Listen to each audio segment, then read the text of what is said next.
जिसे हम कहते हैं mother tongue influence. My friends use to correct me, mother tongue influence से निकलना पड़ेगा। और हेलो नमस्कार दोस्तों, स्वागत है आप सभी का आज के हमारे इस नए पॉडकास्ट में। आज हमारे साथ हैं हमारे गेटवे एजुकेशन से प्रोफेसर मोहित भटनागर जी। नमस्कार सर। नमस्कार। तो सर चलिए आज के पॉडकास्ट को स्टार्ट करते हैं। क्या आप तैयार हैं सर पॉडकास्ट के लिए? बिल्कुल बिल्कुल। तो सर आज के पॉडकास्ट को हम स्टार्ट करेंगे आपके ब्रीफ इंट्रोडक्शन के साथ।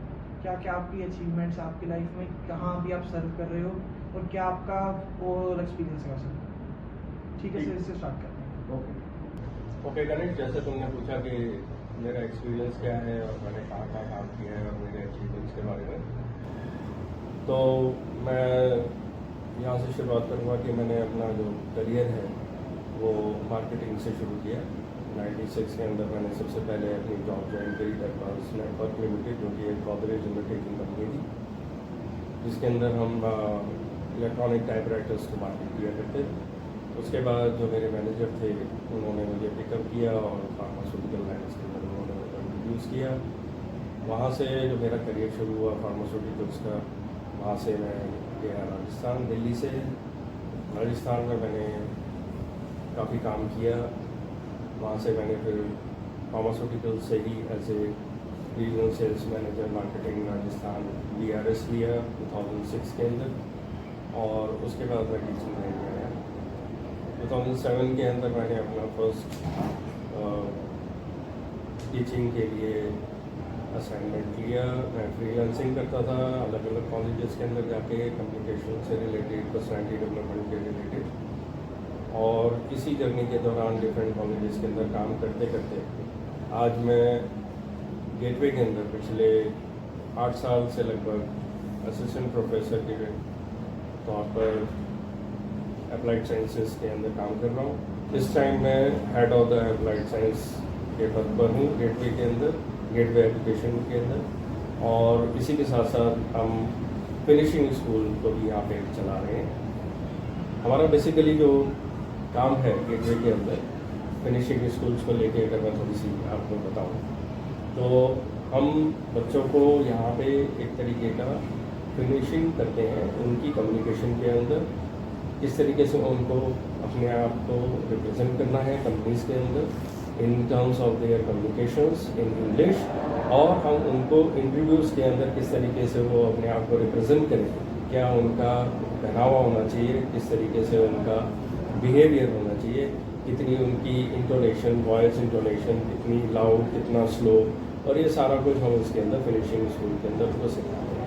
इसके अलावा हम उनको किस तरीके से उनको चलना चाहिए, किस तरीके से बैठना चाहिए, ये सारा कुछ भी हम फिनिशिंग स्कूल के अंदर को सिखाते हैं। इसके अलावा जो मेरा सब्जेक्ट है इंग्लिश, उसके अंदर मैं लगभग सभी क्लासेस जो हमारे यहाँ कॉलेजेस के अंदर हैं, जैसे BTech है, BCA है, BBA है, MBA है, MCA, उन सब के अंदर जहाँ पे भी इंग्लिश और या कम्युनिकेशन से रिलेटेड कोई भी सब्जेक्ट आता है वो मैं यहाँ पे गेटवे के अंदर और गेटवे एजुकेशन से रिलेटेड जितने भी कॉलेजेस हैं उसके अंदर हम लोग यहाँ पे अपनी सर्विसेज प्रोवाइड करते हैं। तो सर जैसा आपने बताया कि आप अभी कम्युनिकेशन में और पर्सनैलिटी डेवलपमेंट की लाइन में भी आप काम कर रहे हो फिलहाल, तो सर कम्युनिकेशन के बारे में बताओगे सर, आपका कैसा एक्सपीरियंस रहा और क्या आपके सामने केसेस आए मतलब स्टूडेंट्स के कि उनको क्या प्रॉब्लम होती है सर कम्युनिकेशन में, तो उसको आप किस तरीके से सोल्व करने में उनकी हेल्प करते हो उसको? कनेक्ट, मेरे पास सबसे ज़्यादा एडवांटेज ये रहा कि मैं सोनीपत से ही बिलोंग करता हूँ, तो बच्चों की साइकोलॉजी क्या है, क्या उनको परेशानी आती है कम्युनिकेशन को अंडरस्टैंड कर, बेसिकली इंग्लिश कम्युनिकेशन की बात करें तो यहाँ पे थोड़ा सा बैकग्राउंड के अंदर इश्यूज हैं।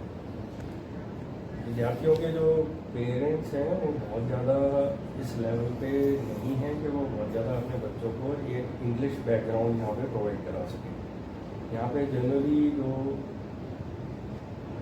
अभिभावक हैं, पेरेंट्स हैं, वो सारे के सारे लोकल भाषा का ही उपयोग ज़्यादा से ज़्यादा करते हैं। तो और वो हरियाणा के अंदर उनका जो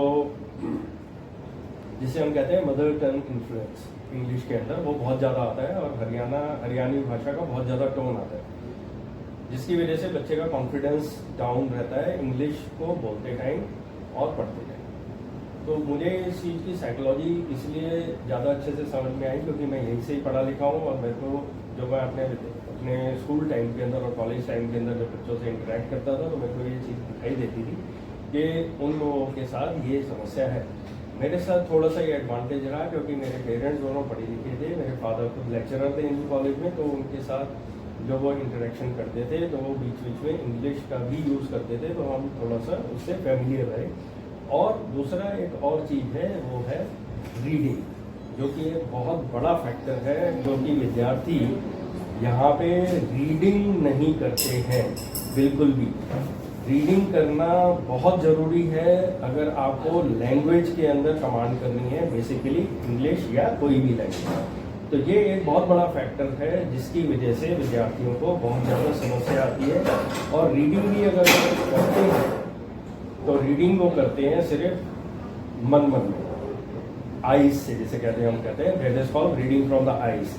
दे डोंट स्पीक लाउडली। जबकि मैं ये कहता हूँ हमेशा, if you want to improve your communication skills you should read loudly. If you will hear your words in your ear, then only it will be recorded in your brain, and while you are speaking in English, those words will become onto your tongue while speaking. So this is why this particular process should be adopted by each and every student to remove the mother influence which they are having today and getting the confidence of speaking in English. तो मेरा आपसे अगला question ये है कि जो हमारा यहाँ का रीजनल जो कल्चर है, या जो मान लें लैंग्वेज का कल्चर, या जो कल्चर जो चला आ रहा है हमारा, चाहे हम लैंग्वेज के बेस पे लें, रिलीजियस बेस पे लें, तो सर वो क्या है इंसान की पर्सनल डेवलपमेंट में, पर्सनैलिटी डेवलपमेंट में, या जो आपने कम्युनिकेशन की बात की उसके ऊपर किस तरीके से इफेक्ट करता है?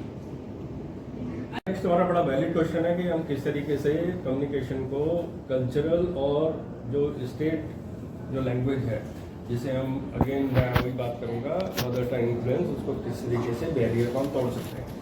देखिए, हर एक प्रांत का अपना अपना कल्चर है। हम हरियाणा में रहते हैं, हमारा हरियाणवी कल्चर है and we are proud of it. लेकिन दूसरी बात यह है कि हमें जब प्रोफेशनल लाइफ के अंदर जाना होता है तो हमें अपनी भाषा को मातृभाषा के अंदर और या फिर professional language that is English के अंदर अपने आप को रिप्रेजेंट करना पड़ता है। अगर हम अपने आप को सिर्फ नेटिव लैंग्वेज के अंदर, जो कि हरियाणवी है हमारी, अगर हम उसी के अंदर बात करते रहेंगे तो हमारा रिप्रेजेंटेशन बहुत जगह जाके वो ठीक नहीं रह पाएगा और हमारा कहीं ना कहीं उसका फायदा नहीं होगा, उसका नुकसान ही होगा। अगर हम अपने आप को प्रोफेशनली ग्रो करना चाहते हैं तो हमें मदर टंग इन्फ्लुएंस से निकलना पड़ेगा और अपनी भाषा को, जब अगर वो न्यूट्रल है that is should be in Hindi, और अगर वो प्रोफेशनल है it should be in English and it could be a mixture of. मैं ये नहीं कहता कि हमें प्योर इंग्लिश में ही बात करनी चाहिए, हिंदी में बात बिल्कुल नहीं करनी चाहिए। No, it is not the way. The thing is if we are speaking we can blend the language whether we are speaking in English और Hindi, but we should speak pure. It should not be the regional language influence, मतलब अगर हम Haryani language influence नहीं आना चाहिए, it should be a neutral language. तो sir मेरा आपसे ये क्वेश्चन है, आपने अभी तक जो बताया हमारे व्यूअर्स को एक नॉलेजफुल लगेगा पूरा पॉडकास्ट, क्योंकि आपने बहुत सारी नॉलेज और एक्सपीरियंस अपना शेयर किया है। तो सर आप ये बता, कुछ गाइडेंस दो सर कि जो पर्सनल लाइफ से प्रोफेशनल लाइफ की तरफ जो स्टूडेंट बढ़ना चाहता है वो किस तरीके से बढ़ सकते हैं, क्योंकि लैंग्वेज और क्लोथिंग स्टाइल, कई सारी चीजें ऐसी हैं जो कि एक बैरियर का काम करती हैं, तो बैरियर को क्रॉस करके कैसे बढ़ सकता है सर प्रोफेशनल लाइफ में पर्सनल लाइफ से? करेक्ट, जो तुम्हारा क्वेश्चन है वो बड़ा वैलिड क्वेश्चन है कि एक स्टूडेंट अपनी पर्सनल लाइफ से निकल के जब प्रोफेशनल लाइफ में जाता है तो उसको किस तरीके से अपने आप को प्रिपेयर करना चाहता है। इसका आंसर मैं तुम्हें अपनी पर्सनल एक्सपीरियंस से देता हूँ। जब मैं कॉलेज में पढ़ रहा था पंजाब यूनिवर्सिटी चंडीगढ़ के अंदर अपनी ग्रेजुएशन में, तब ये समस्या मेरे साथ भी थी क्योंकि मैं भी इंग्लिश बोलने में बहुत ज़्यादा सक्षम नहीं था, बहुत फ्लुएंट नहीं था। हाँ, लिख मैं अच्छा लेता था, ये मेरे को पता था because of my schooling and all, but I did not get that type of atmosphere and exposure as well where I could express myself very fluently in English and confidently in English. लेकिन एक time के बाद मुझे realisation हुआ कि अगर मैं communication अपनी नहीं सुधारूंगा तो शायद मैं आगे सक्सेसफुल नहीं हो पाऊंगा। तो मैंने और मेरा जो रूम पार्टनर था उसने मिलके अपने आप को, हमने एक नियम बनाया कि हम एक दूसरे को कुछ ना कुछ रीडिंग इंग्लिश की जरूर पढ़ना के सुनाया करेंगे। और उसके अंदर हमने शुरुआत करी स्टोरी रीडिंग से, जो कि बड़ा इंटरेस्टिंग चीज होती है। अगर हम कुछ भी कॉम्प्लिकेटेड पढ़ेंगे तो हमारा इंटरेस्ट नहीं बनेगा। तो सबसे बड़ी चीज और सबसे इम्पोर्टेंट चीज जो मैं स्टूडेंट्स को बताना चाहता हूँ यहाँ पे, कि अगर आप अपने आप को इम्प्रूव करना चाहते हैं तो सबसे पहले किसी भी काम को इम्प्रूव करने के लिए आपको उसके अंदर अपने आप को इंटरेस्ट बनाना पड़ेगा। और इंटरेस्ट तभी, जब इंटरेस्ट आएगा तभी आप वो काम ध्यान से और अच्छे से कर पाएंगे। जब हमने स्टोरी रीडिंग करना शुरू किया तो हमारा धीरे धीरे उसके अंदर इंटरेस्ट डेवलप हुआ और हमने ग्रेजुअली अपने आप को बेसिक रीडिंग स्टोरीज से अच्छी किताबों तक हमने वहाँ पढ़ी, और उसके बाद हमने gradually we developed a habit of speaking in English. इसी तरीके से आप भी अपने कुछ अच्छे दोस्तों के साथ मिलके अपने आप के एक ग्रुप बना सकते हैं, और एक शुरुआत करनी बहुत ज़रूरी है। अगर आप ये सोचेंगे कि सामने वाला अगर मेरे से नहीं बोल रहा है तो मैं क्यों बोलूँ, तो ये एक बैरियर है, ये एक रुकावट है जो आपको ग्रो नहीं करने देगी। तो सबसे पहले इस रुकावट को, इस बैरियर को आप ही को रीच करना पड़ेगा, तोड़ना पड़ेगा। That you have to start the initiative, to start speaking in English first, and then you should motivate the others to communicate with you in the same way. If I talk about, there are a lot of questions that come to me, right? If we are speaking, if I am speaking grammatically wrong, then also I get confused in that. So मैं उसका जवाब ये देता हूँ कि आप उस time पे ये मत सोचिए कि आप grammatically correct है या नहीं। Of course, grammatically correction is very much important in English communication, चाहे आप बोल रहे हैं या लिख रहे हैं, दोनों तरीके से। लेकिन वो जब आप शुरुआत में जब आप बोल रहे हैं तो आपको थोड़ी बहुत मिस्टेक्स अलाउड है, और गलतियों से ही इंसान सीखता है। और अगर आप सिर्फ मिस्टेक्स के डर से अगर अपने आप को रोकेंगे तो ये आपके जीवन में एक बैरियर बन के रह जाएगा और आप आगे नहीं बढ़ पाएंगे। So you should start speaking, and there will be a time that you will start improving yourself automatically at the time of communication. ये चीज मेरे साथ भी हुई। जब मैंने शुरुआत करी इंग्लिश कम्युनिकेशन के अंदर अपने कॉलेज टाइम में, तो मैं भी बहुत सारी गलतियां करता था। My friends use to correct me, and similarly I use to correct my friends. तो ये 22 से वर्ष मैटर था, and then we gradually realise at the time कि हम जो कुछ भी बोल रहे हैं उसके अंदर हम क्या मिस्टेक्स कर रहे हैं, and we started correcting our self. एक पर्टिकुलर ऐसा मोशन आ गया, एक ऐसा टाइम पीरियड आ गया कि हम लोग बोलने से पहले सोचने लगे, जिसके अंदर हमारा कम्युनिकेशन के अंदर एक फ्रेज है, थिंक बिफोर यू स्पीक। तो वो जब हमारा मैटर शुरू हो गया, दैट थिंकिंग एंड स्पीकिंग, वहां से हमारा कॉन्फिडेंस ऑटोमेटिकली इतना बूस्ट हो गया कि हम उस टाइम पे किसी भी व्यक्ति के सामने, if I tell you my previous experience, as I said that I started my career in the marketing, and that to the marketing in the medicines. If I tell you that I used to go and meet the senior professors of the medical college who are very highly qualified than me, and I used to tell them certain very important tips of their profession then. And since my graduation was only in the commerce background, I was not a science student.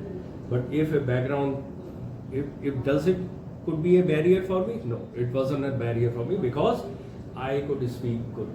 I read myself. मैं हर रोज अपने कुछ ना कुछ जरूर पढ़ता था, 2 से 4 घंटे। I used to read daily.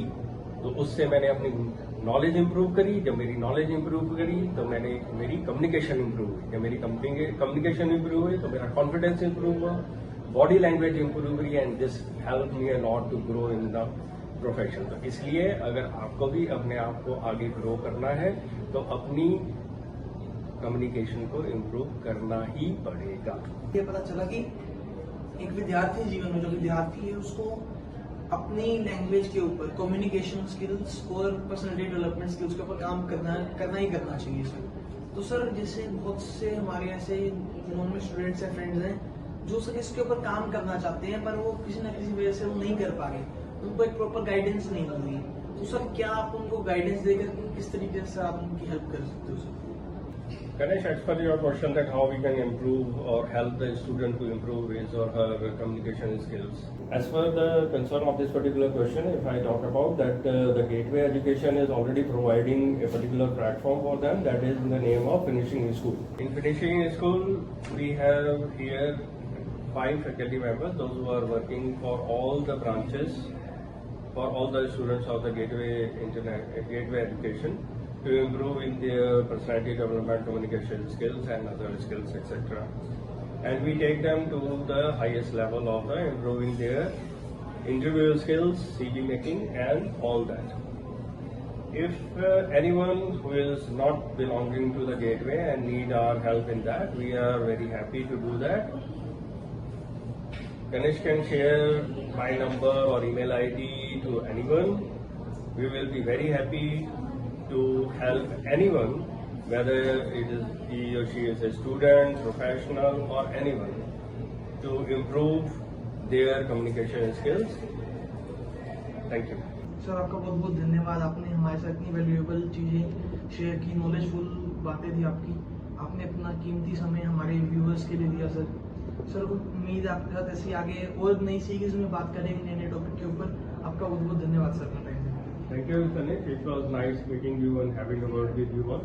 In this particular podcast, I will be very happy to share my experience and the expertise in the language experience and the communication. Whosoever want to contact me, wherever it is, they are most welcome.